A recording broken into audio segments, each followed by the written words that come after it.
जाति एक ऐसा लाइसेंस जो हमें पैदा होते ही मिल जाता है। अगर आप नहीं भी चाहें तो ये समाज आपको चीख चीख कर बताता है कि क्या है आपकी जाति। यह बात है साल 1947 की, जब हम और आप और हमारा ये विशाल देश हजारों वर्ष की गुलामी के बाद आजाद हुआ।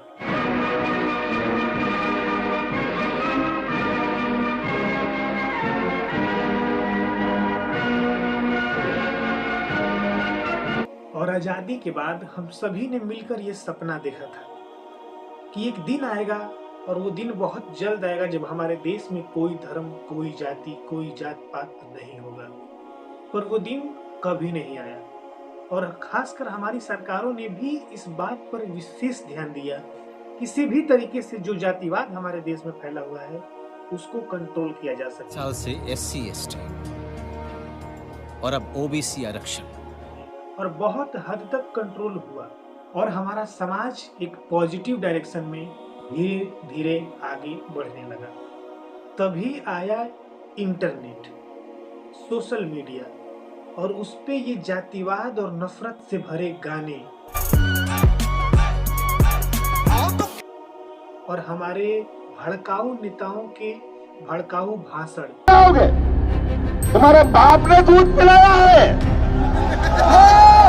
तुम्हारी औकात है। जिसको सुनने के बाद आपको यह महसूस होगा कि कितने खतरे में है आप और आपकी जाति और आपका धर्म।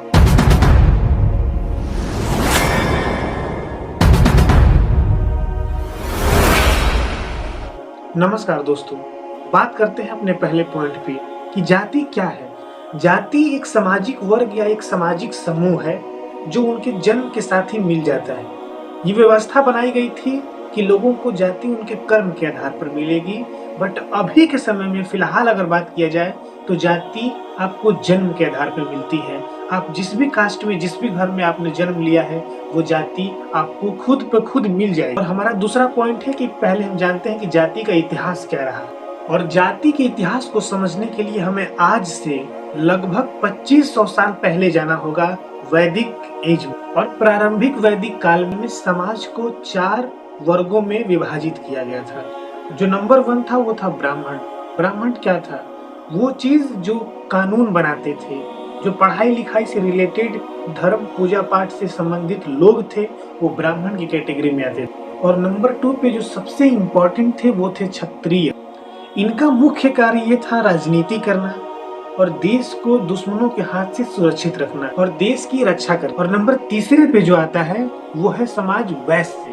वैश्य उसे कहते थे जो मुख्यतः एग्रीकल्चर, खेती से, व्यापार से संबंधित रखते थे। इनका काम था कि राज्य को, देश को फिनेंशियली, आर्थिक तौर पे मजबूत बना के रखे। सबसे लास्ट है वो है शूद्र। उसका मुख्य कार्य ये था कि वो ग्रुप जो है इन तीनों की सेवा करेगा, इनकी हेल्प करेगा ताकि इन्हें किसी प्रकार की कोई प्रॉब्लम ना हो। उस वक्त ये व्यवस्था कर्म के आधार पर थी, ना कि जन्म के आधार पर।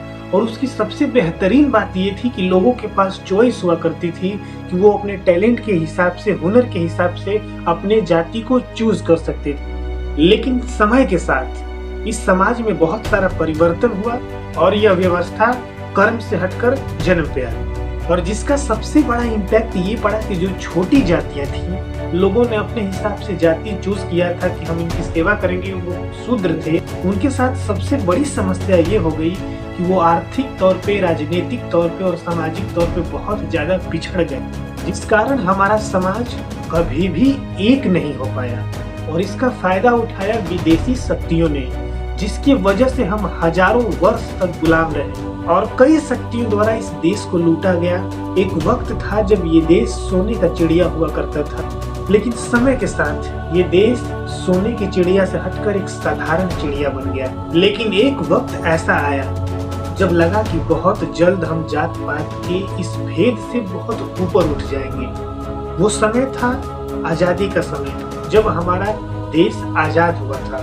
वो सबसे गोल्डन पीरियड था, सबसे सुनहरा पीरियड था। और बहुत सारी ग्रेट पर्सनालिटी हुई हैं जिन्होंने बहुत बेहतरीन योगदान दिया है इस कास्ट सिस्टम को खत्म करने के लिए। पर अभी ऐसा लगता है कि उन्होंने जो मेहनत की है इसके पीछे वो बेकार चली गई है। वो यूजलेस हो गई। और हमारी सरकारों ने भी इस पे विशेष ध्यान दिया है, बहुत सारा एक्ट बनाया है, नियम बनाए हैं जातिवाद को खत्म करने के लिए। 5 राज्यों की अनुसूचित जनजातियों को बड़ा फायदा होगा। लेकिन ये जो नियम और कानून थे वो फील्ड पर उनका इम्पैक्ट कभी देखने को नहीं मिला, वो केवल पेपर के ऊपर ही रह गया। लेकिन जब से ये सोशल मीडिया आया है, सोशल मीडिया का मुख्य कार्य क्या होता है कि बहुत सारे समूह अलग अलग जगह से आपस में मिल सके, एक नया समाज बना सके, ये मेन कार्य था सोशल मीडिया का। लेकिन उस पर नेगेटिविटी फैला दी गई है और ऐसी बहुत सारी चीजें आ गई हैं जो कास्ट से रिलेटेड और जातिवाद को बहुत ज्यादा प्रमोट कर रही हैं। आप किसी का आईडी देख लीजिए, आईडी के आगे लगा हुआ टाइटल देख लीजिए या बहुत सारा गाना देख लीजिए, ऐसे बहुत सारे गानों और संगीतों का आपको उदाहरण दे रहे हैं कि किस गाने में कैसे जातिवाद को बढ़ाया जाए। मैंने एक गाना सुना जिसमें कह रहा है चमराने में। और सबसे हमारा लास्ट पॉइंट क्या है, वो है कंक्लूजन। और इसको सुधारने का एक ही तरीका है, वो है व्यक्तिगत जिम्मेदारी। आपको खुद सुधरना होगा। आप कुछ कर लीजिए, ये सिस्टम जाने वाला नहीं है जब तक आप स्वयं में खुद में सुधार नहीं लाएंगे और इस बात को नहीं मानेंगे कि जातिवाद सबसे बुरी चीज है। आज के लिए इतना ही, मिलते हैं और एक बेहतरीन टॉपिक के साथ और इसी एनर्जी के साथ।